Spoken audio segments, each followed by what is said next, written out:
Day 3 Word of God, Deuteronomy chapter 7 verse 13. He will love you and bless you and multiply you. He will also bless the fruit of your womb and the fruit of your land, your grain and your new wine and your oil, the increase of your cattle and the offspring of your flock, in the land of which he swore to your fathers to give you.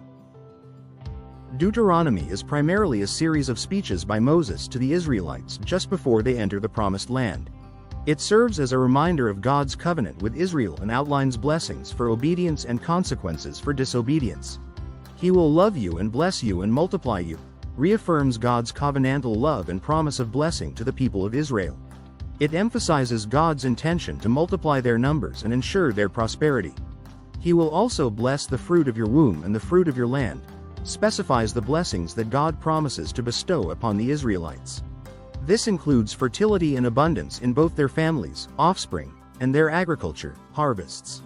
Your grain and your new wine and your oil refers to the agricultural produce that God will bless, ensuring plentiful harvests of grain, grapes, for wine, and olives, for oil.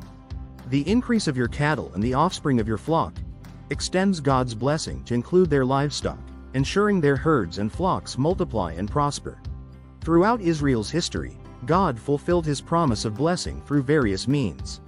During the time of the patriarchs, Abraham, Isaac, and Jacob, God multiplied their descendants and blessed them with land and prosperity. Genesis chapter 12 verse 2. Genesis chapter 26 verse 3-4. In the wilderness, God provided manna and quail for the Israelites and eventually led them to the land flowing with milk and honey. Exodus chapter 16.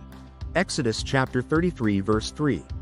For believers today, Deuteronomy chapter 7 verse 13 reflects God's faithfulness in fulfilling his promises to his people.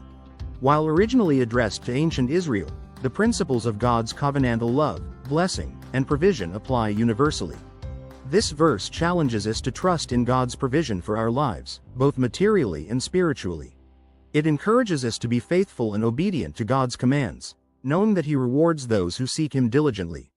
Ultimately, it invites us to recognize and give thanks for God's abundant blessings in our lives, whether in family, work, or spiritual growth.